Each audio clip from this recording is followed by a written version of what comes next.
नमस्कार आसंतु एबे देखिबा हम ब्यूरो खबर। प्रिय भाइयों और बहनों, पवित्र उत्कल दिवस 2024 के उपलक्ष्य पर आप लोगों को मेरा आंतरिक शुभेच्छा और अभिनंदन। सन 1936 अप्रैल 1 को उड़ीसा स्वतंत्र प्रदेश का गठन हुआ। समग्र उड़िया जाति के लिए यह गर्व और गौरव का दिवस है। भाषा के आधार पर गठन होने वाले उड़ीसा देश का पहला राज्य है। कई जन आंदोलन, कई महामनीषियों और चिंता नायकों के निरंतर प्रचेष्टा और आत्मोत्सर्ग के फलस्वरूप ऐसा चिर विपासित स्वप्न का साकार हुआ था। इस मिट्टी के योग जन्मा महामनीषी उत्कल गौरव मधुसूदन दास, महाराजा श्री कृष्णचंद्र गजपति नारायण देव, महाराजा श्री रामचंद्र भंज देव, व्यास कवि फकीर मोहन सेनापति, उत्कल मणि पंडित गोपबंधु दास, स्वभाव कवि गंगाधर मेहर, कांत कवि लक्ष्मीकांत महापात्र, उत्कल भारती कुंतला कुमारी सावत, राजा हरिहर मर्दराज, कविवर राधानाथ राय, क्रमवीर गौरी शंकर, पंडित नीलकंठ दास और आचार्य हरिहर जैसे व्यक्तित्व स्वतंत्र राज्य गठन के ऐतिहासिक आंदोलन में शामिल हुए थे। इस पवित्र दिवस के अवसर पर हम उन महापुरुषों के उद्देश्य में अपनी भक्तिपूर्ण श्रद्धांजलि अर्पण करते हैं। प्राचीन उड़ीसा गंगा से गोदावरी तक परिव्याप्त था। उड़ीसा के हिम्मत वाले नौ वाणिज्य जाति जावा, सुमात्रा, बाली आदि स्थानों पर नौ वाणिज्यिक संपर्क स्थापन के साथ उड़ीसा को समृद्ध किए थे। बहुत पहले से कलिंग, उत्कल, उद्र एवं ओद्र देश के रूप में परिचित होने वाला उड़ीसा एक समृद्ध गौरवमय इतिहास और परंपरा का प्रभुत्व साक्ष्य निर्वहन किया है। महाप्रभु श्री जगन्नाथ के इस पवित्र धाम में स्वर धर्म समन्वय हुआ। उड़िया जाति का इतिहास महान है।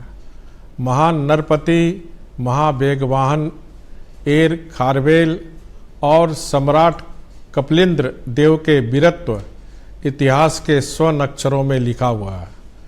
सम्राट अशोक इस मिट्टी में ही चंडाशोक से धर्माशोक के रूप में परिवर्तित हुए थे। कलिंगा साहसिका के रूप में वीर और दुर्धर्ष उड़िया जाति समग्र विश्व में सामरिक दस्ता में सुनाम अर्जन किए थे। भारत के अंतिम प्रदेश के रूप में उड़ीसा ब्रिटिश शासनाधीन हुआ था एवं पहला प्रदेश के रूप में इस उड़ीसा से ही सन 1817 में पाइक विद्रोह नाम का भारतीय जातीयतावादी संग्राम का सूत्रपात हुआ था।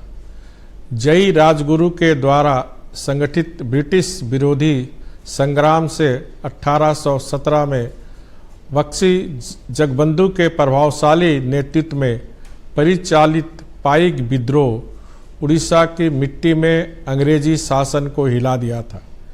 विदेशी शासन के खिलाफ इस मिट्टी के महान संतान वीर सुरेंद्र साय के प्रेरणादायी वीरत्व की कहानी एवं सशस्त्र संग्राम के इतिहास के पन्नों पर स्वर्ण अक्षरों में लिखा हुआ है।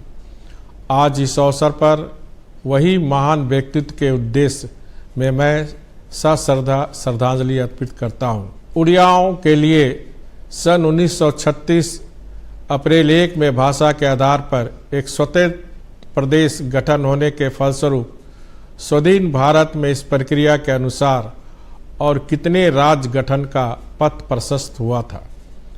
भारत में राज्यों को गठन में भाषा एक मौलिक आधार बना था। देश का अन्यतम प्राचीन भाषा के रूप में मान्यता प्राप्त करने वाला उड़िया भाषा इसके बीच शास्त्रीय भाषा की मान्यता प्राप्त कर चुकी है। कवि जयदेव की कालजयी रचना गीत गोविंद आदि कवि सरला दास के उड़िया महाभारत, जगन्नाथ दास के उड़िया भागवत आदि उड़ीसा साहित्य को रुद्धिमत किया है। उड़िया लेखक लेखकों ने उनके कृतियों के द्वारा सारस्वत जगत में गौरव की वृद्धि किए हैं। उड़िया खिलाड़ियों ने भी देश के सुनाम को वृद्धि किया है।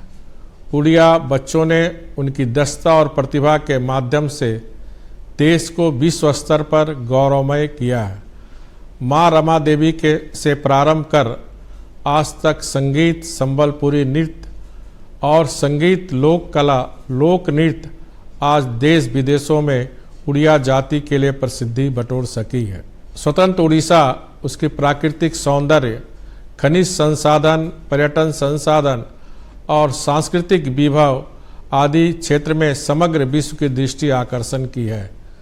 उड़ीसा के मंदिर, सुदृढ़ परिव्याप्त समुद्र तट, स्थापत्य कला, चारुकला, हस्तशिल्प, कारीगरी, बुनकरी आदि क्षेत्र में राज्य के पहचान को सुदृढ़ किया। उड़ीसा की जानी यात्रा, पर्व पौर्णी जैसे विश्व प्रसिद्ध पुरी रथ यात्रा विश्वव्यापी भक्त एवं पर्यटकों को न जाने कितने वर्षों से विस्मित करता रहा है। सुस्वादु उड़िया पीठापना, खान पान सदा सर्वदा सबको आकृष्ट करता आ रहा है। प्राचीन उड़िया जाति का गौरव, संकल्प एवं साधना को समुज्जल रखने के लिए सबका सम्मिलित प्रयास की आवश्यकता है।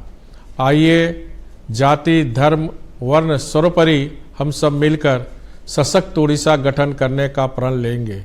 यही हमारी मिट्टी के वर पुत्रों के प्रति उड़िया जाति का सर्वश्रेष्ठ श्रद्धांजलि होगी। वंदे उत्कल जननी।